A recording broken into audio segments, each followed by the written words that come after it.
Khánh Chi và Minh Tuấn. Chào mừng tất cả khán giả đến với chương trình Come Out. Rất là nhiều người trong thành viên gia đình còng lại, thậm chí là lấy dây xích chó gần đó cột em lại luôn, chùi cho ngoại mì gói gạo. Ngoại đem mì gói với gạo đó ra ngoài quán mẹ em đổi tiền. Mà mì đó mì chai mẹ khó bán, mẹ còn hay la nó tại sao bán này. Ngoại mới nói tao đổi tiền cho con này đi học đó, mẹ cũng chịu đổi. Hôm nay em muốn đưa chị và mọi người đến với một vị khách mời rất đặc biệt. Có một ngoại hình rất nhỏ bé nhưng đã trải qua rất là nhiều khó khăn trong cuộc sống của mình. Xin chào em. Dạ em chào hai anh chị MC dễ thương.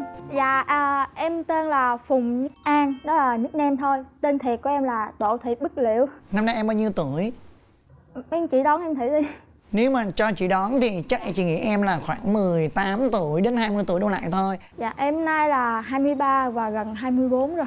Em có thể chia sẻ cho khán giả của chương trình biết một vài câu chuyện về tuổi thơ của em không? Hồi lúc mà em còn nhỏ, cha mẹ hay cho em nhận mặc những bộ đồ rất là bánh bèo luôn. Nhưng mà cái tính cách của em lúc còn nhỏ thì em thích chơi những cái trò chơi giống như là siêu nhân, mấy xe hơi, máy bay, nói chung là những đồ chơi của con trai không à. Sau khi mà em lên cấp 2 thì em quen được một chị trên mạng. Lúc đó em bao nhiêu tuổi mà em mới có cảm giác thích cái cô đó? Em đang học lớp 9, em mới thấy là bản thân mình khác biệt với mọi người. Thì khi mà đi chung với mấy bạn trai thì không có cảm giác. Nhưng mà lại như có bạn gái nào mà nắm tay hay làm gì đó gần gần thì mình lại có cảm giác giống như là sao xuyến quá. Thì lúc đó em mới biết là mình là lét. Em cảm thấy như thế nào? Em có dự định nói cho bố mẹ biết ngay không? Dạ lúc đầu em cũng muốn nói sớm, nhưng mà lúc đó là đang trong thời gian là thi tốt nghiệp lên cấp 3. Thì em tính là sau khi em cố gắng thi đậu lên cấp 3 trường chuyên ở dưới quê em á, thì em sẽ nói cho gia đình biết. Khi mà vừa mới có kết quả là đậu á, thì tối hôm đó là em sẽ đi cắt tóc. Em đi mua những bộ đồ con trai em mặc vô. Thì về đến nhà thì gia đình rất là ngạc nhiên, họ cũng chửi em tại sao em cắt tóc ngắn quá vậy. Thì em cũng nói là em theo phong cách tomboy thời trang. Thì em cũng không nói rõ. Em thật sự là em muốn nói nhưng mà rất là sợ. Nói mà không dám nói ra. Dạ đúng rồi, không dám nói ra, cho nên là mọi người cứ nghĩ là theo phong cách thời trang của nó thôi, cũng im cho qua. Rồi đến bây giờ là đã khớp áo gia đình chưa? Dạ rồi, do là năm đại học, thi năm đại học. Thì lúc đó là khi mà thời gian mà tan nghỉ chờ kết quả thi thì có một bạn, quen một bạn đó về nhà em chơi. Ngoại vô thừng lừng thấy hai đứa đang ôm hôn nhau.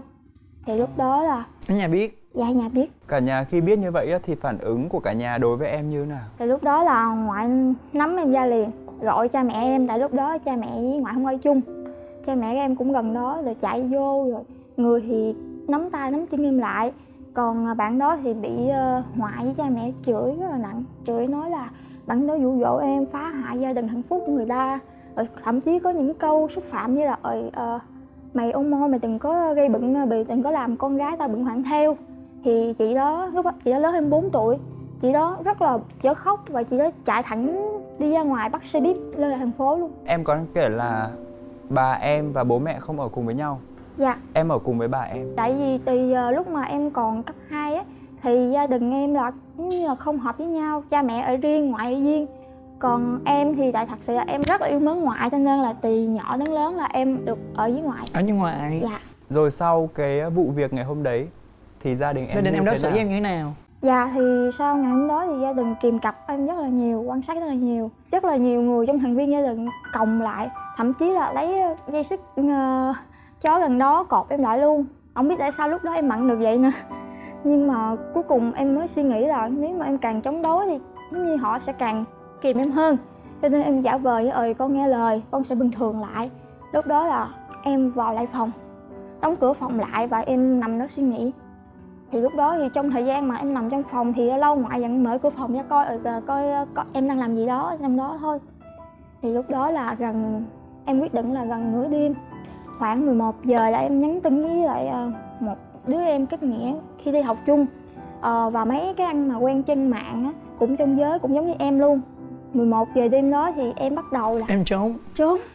Do là lúc đó nhà em cũng là nhà lá nên dễ trốn. Em ở nhà lá nhưng mà em không ra được, bởi vì em nhúc nhích một cái là ngoại sẽ vào nhà luôn, vào phòng kiểm tra luôn. Cho nên là em chui đứt gầm giường, cái em cắt cái lỗ dắt ở dưới cái lá, cắt thành một cái lỗ chui ra. Dạ, mỗi lần cắt mà nghe sọt sẹt là ngoại đi vô. cái leo lên giường lại nằm lại, rồi xong rồi cắt gần tới 1 giờ đêm.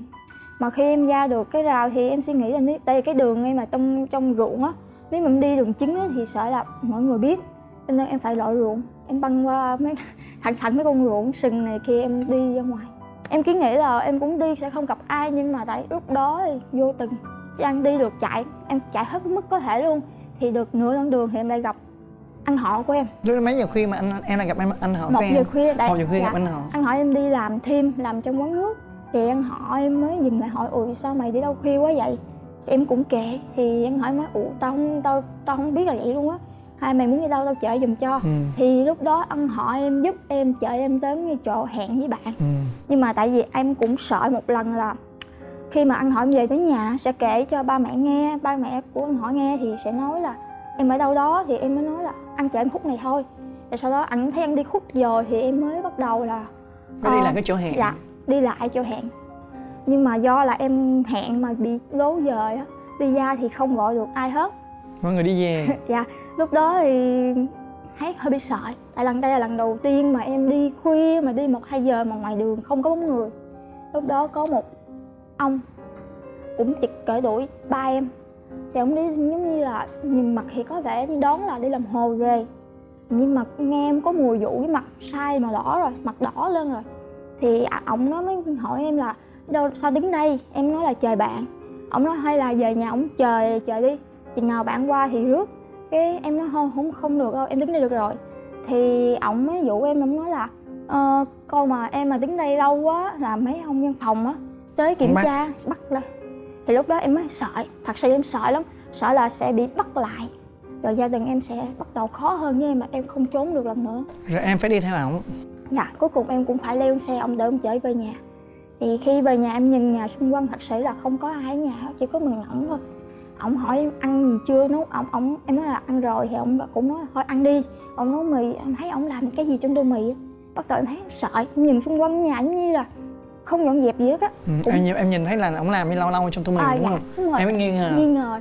Xong rồi em căng là lúc mà ổng còn làm cái tô mì á, em chạy trốn. Em đóng cửa em chạy, ổng lại đuổi theo.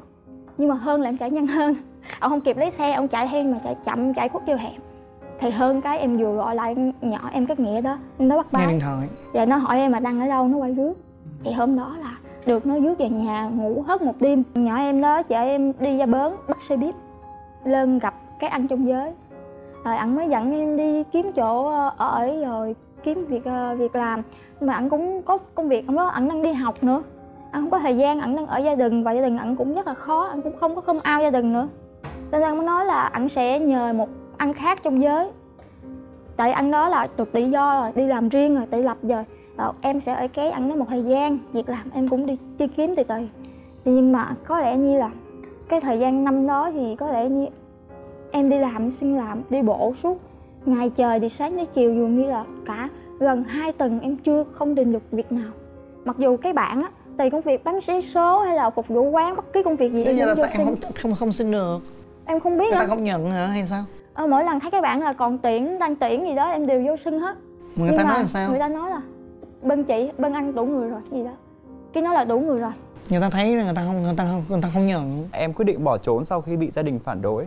Anh chỉ muốn hỏi em là sao trước khi quyết định bỏ trốn em không thử thuyết phục gia đình xem? Có, nhưng mà khi mà lúc đó tại vì em chỉ thân với ngoại thôi. Thì cái đêm mà đang trong thời gian ôn thi á, thì em có quỳ xuống, lúc em học bài khuya em quỳ xuống hỏi ngoại là ngoại ơi con trọng tính. Thầy cố gắng hết sức mình lấy can đảm để nói ngoại câu đó. Nhưng mà thật sự là ngoại chỉ nói em là mày khùng hả? Rồi sao ngoại lại quay đi, giống như là bơi đi, không có chuyện gì hết. Không chấp nhận. Dạ. Tôi biết gia đình không chấp nhận rồi, nhưng chỉ có cách là trốn đi thôi. Nhưng mà cái việc mà em bỏ trốn như vậy nó nguy hiểm quá. Cái chú đó leo qua đồng nó ruộng nghe kể mà thiệt. Cái chú đó đem em về nhà đó, và em cũng chịu đi theo về nhà. Anh thấy đấy là một cái chuyện rất là phiêu lưu mà mình không nên làm. Dạ, em không nên đi vậy. Tại thật sự lúc đó em chỉ nghĩ là thà là mình leo lên cọp còn hơn là mình đứng lại ở đó là bị bắt về là còn có nghĩa là mình sẽ bị kìm cặp hoàn toàn luôn.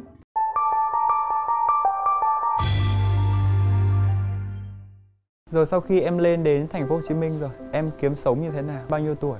Khoảng 19 tuổi. Lúc ban đầu đi thì em chỉ có đúng 10 mấy ngàn, 15 ngàn trong túi đi xe buýt. Thì thôi đồ cá nhân lặt vặt. Thì lên đó thì hoàn toàn là nhờ sự giúp đỡ của hai anh trong giới giống em. Một anh thì đi làm về thì anh mua cơm em ăn, khi nào chiều em đi xin việc làm về. Còn một anh thì lâu lâu qua chơi vẫn hỏi dẫn em đi uống nước này kia. Nhưng mà thật sự gần 2 tuần gia đình vẫn có gọi em rất là nhiều, nhưng mà Em không nghe điện thoại. Dạ, nhất là ngoại gọi hầu như là ngoại gọi sáng đêm luôn. Thật sự lúc đó em rất là thương ngoại, nhưng mà em sợ là thật sự là em rất yếu đuối. Chỉ cần em nghe giọng của ngoại thôi là em sẽ bỏ về, nhưng mà em đã không nghe. Thật sự em cảm thấy em có lỗi với ngoại, là đợi ngoại lo lắng. Tại vì mẹ em có nhắn tin nói là ngoại đang bận, tại vì em lo cho em.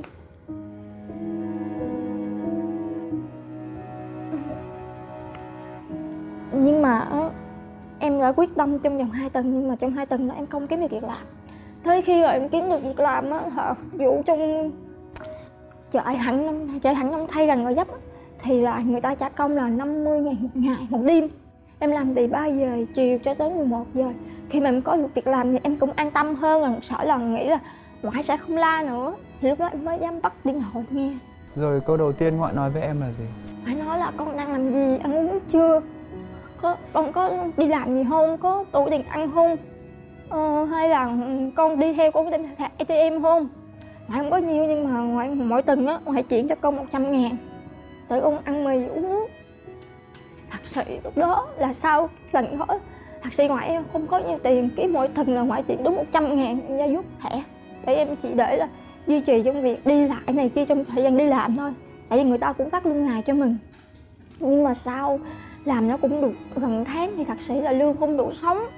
Em mới xin được một công việc khác, nhờ anh chị trong giới giúp đỡ. Một việc ở Quận Nhất, bao ăn bao ở, thì làm cũng một thời gian. Lúc trong thời gian đó thì có một người khác khuyên em về với ngoại đi. Sau khi em đi được khoảng 1 năm rồi, em mới quyết định là em quay về với ngoại. Thì khi mà về với ngoại thì hay kêu cha lên nước. Rồi cái quãng đường mà hai bố con đi cùng với nhau á, trong lòng của em á, cảm giác như nào? Em vẫn còn rất là sợ thiệt. Là em sợ là khi em biết là về nhà rồi gia đình có làm giống như là lần đầu tiên làm không. Tại em chưa bao giờ là nghĩ là gia đình sẽ còng chối em lại như vậy được. Gia đình bên ngoại còn nghĩ là em bị bỏ bùa, còn bắt cho em uống những cái lá gì tốt vô trong nước nữa. Rất là ghê. Nên là em rất là sợ luôn. Nhưng mà thật sự là khi về đến nhà thì giống như là chưa có chuyện gì xảy ra cả. Nhà không còn làm khó dễ nữa. Dạ. Khi mà em về đến nhà thì thật sự là ngoại đã hỏi em là em cũng muốn học tiếp không. Em thật sự lúc đó em rất thích học. Ước mơ của em là một lần làm sinh viên. Rồi em có đi học lại không? Đi học lại và quyết định là tự ở nhà ôn sẽ đỡ tốn tiền ngoại hơn.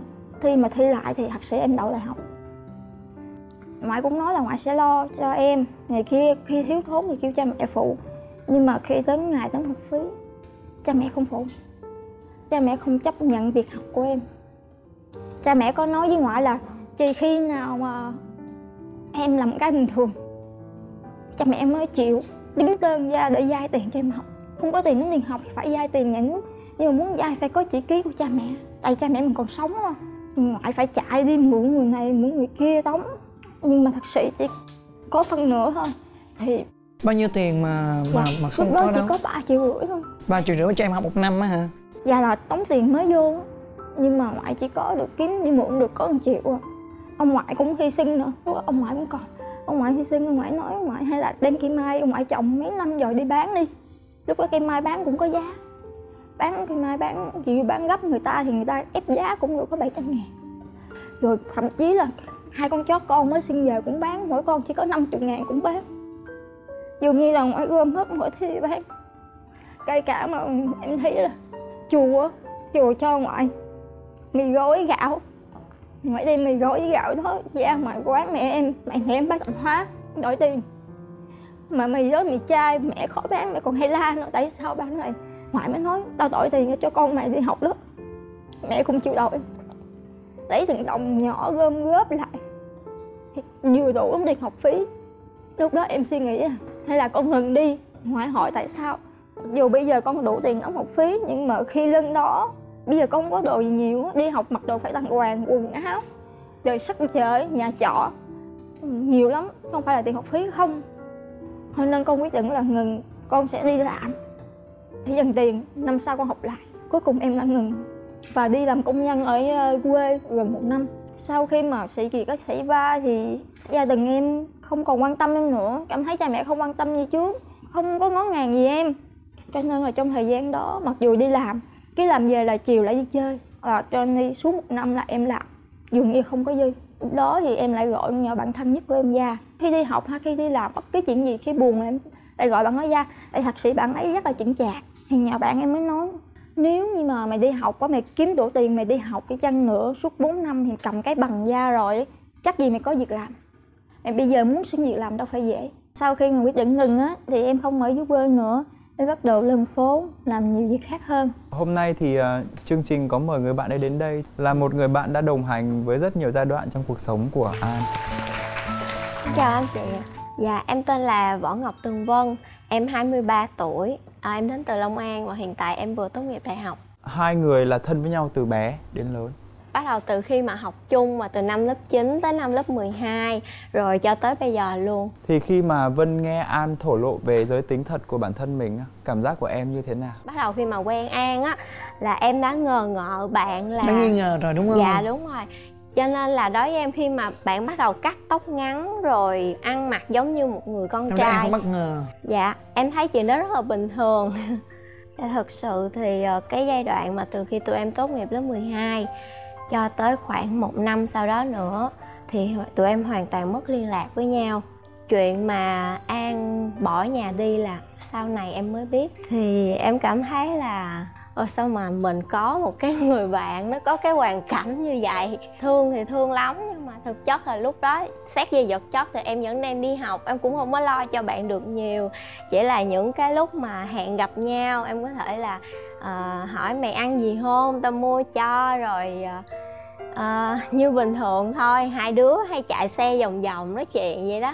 Rồi cái việc An là một người đồng tính nữ, thì cái việc mà em đi song hành cùng với An như vậy á, em có bị dị nghị gì từ bạn bè hay là em có sợ người ta nói gì không? không? Em có sợ mọi người nói gì không? Dạ không chị, An là bạn em mà, người ta nói gì là chuyện của người ta thôi. Bạn này không có sợ gì hết. Bạn thân với nhau mà, ai nói mình sống cho mình chứ không phải mình sống cho người ta. Nên ra mình cũng không quan trọng miệng đời làm gì. Tại nếu như mình sống mà mình cứ sợ miệng đời nói thế nọ, mình khó sống lắm. Không thể nào mình có cuộc sống bình yên được. Nên mọi người cứ sống tự tin lạc quan. Ai đồng cảm với mình, thương mình thì mình chơi. Cái xã hội, cái đất nước này rất rộng lớn lắm. Có những người kỳ thị và có những người ta rất là thương mình và người ta đồng cảm với mình. Một chút nữa chị sẽ cho em số điện thoại của chị. Lúc khi nào em cần sự giúp đỡ của chị, em cứ gọi cho chị sẽ giúp đỡ em nha. Ở trên này em thuê nhà ở hay sao? Dạ đúng rồi, em thuê rồi. Và công việc làm của em ở trên này giờ em làm cái gì? Dạ em bán hàng online là chủ yếu. Hiện tại giờ vẫn bán hàng online? Dạ đúng rồi. Tại sao em có những hình xăm như vậy? Dạ tại vì là em thích xăm nghệ thuật. Có cái hình xăm mới nhất của em là hình xăm cặp với người yêu cũ. Là cái hình có cái cắn. Là hai người xăm cùng một cái đó. Hai người xăm giống nhau. Rồi khi mà hai người bây giờ không còn quen nhau nữa thì em có ý định xóa nó đi không? Dạ không. Tại vì mặc dù là không còn quen nhau nữa, nhưng mà em với bạn đó cũng thường hay gặp nhau, hú nhau đi ăn, hú nhau đi uống vậy thôi. Tình yêu nào đối với An là đáng nhớ nhất? Dạ đó là tình yêu mới nhất. Là bây giờ vẫn không, mới chia tay. Mới chia tay. Mới chia tay. Quen bao nhiêu lâu mà chia tay vậy em? Dạ gần 2 năm. Chia tay lý do như thế nào? Cô nói là con một người con gái hả?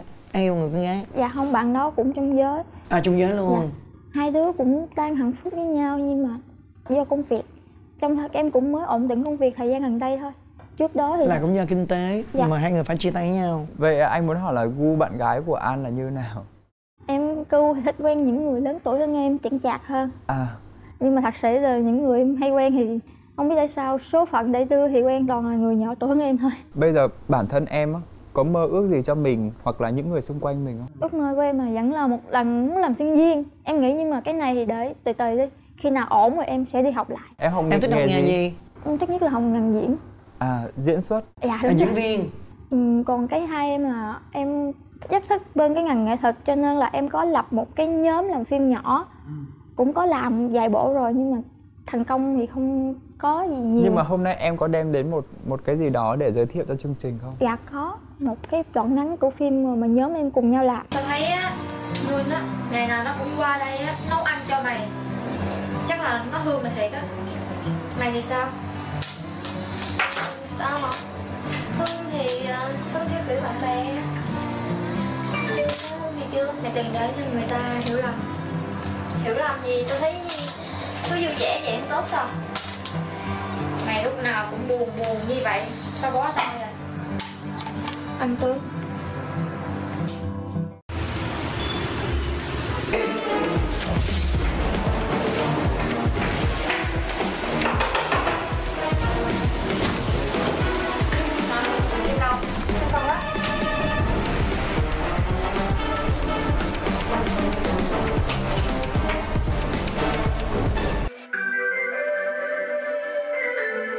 Vô, dần lấy hay là buông bỏ, thế gọi là làm như đây. Tình yêu không phải là nhận lấy mới có được, mà cũng không phải buông đi mới có được, mà chỉ cần nhận thấy mình yêu một chút là được rồi. Đây là phim ngắn. Thông qua chương trình này á, em có muốn gửi lời đến ngoại em hay là các anh đã cưu mang em? Trước tiên thì chắc chắn là em sẽ cảm ơn ngoại em đã chăm sóc em đến bây giờ. Quan trọng hơn là em từng có được anh chị giúp đỡ rất là nhiều, nhưng mà do là trong thời gian mà em phải bôn ba cuộc sống thì em mất liên lạc mọi người. Em chỉ hy vọng là qua chương trình này thì mấy anh chị có thể là liên lạc lại với em để có thể là cho em cơ hội một lần cảm ơn, một chầu cà phê, một chầu ăn uống. Nhưng mà em nhớ nha, khi nào em khó khăn em cứ gọi cho chị. Chút nữa chị sẽ cho em số điện thoại riêng của chị. Dạ. Em có cần sự giúp đỡ thì em cứ gọi cho chị sẵn sàng giúp đỡ em nha. Dạ. Cảm ơn An và Vân đã đến với chương trình và cùng chia sẻ nhiều câu chuyện rất ý Trầm nghĩa. cảm, không nói lên lời luôn. Em biết, Nghe em thấy nào. chị quá xúc động rồi. Thời lượng của chương trình thì đã hết rồi. Và xin mời quý khán giả hãy theo dõi chương trình Come Out Bước ra ánh sáng phát sóng vào lúc 8 giờ sáng thứ hai hàng tuần trên kênh YouTube của MCV Media và cổng thông tin Mnetbus. Và đừng quên follow fanpage của chương trình Come Out Bước ra ánh sáng để có thể inbox hỏi về thông tin của chương trình nhé. Bây giờ thì xin chào và hẹn gặp lại.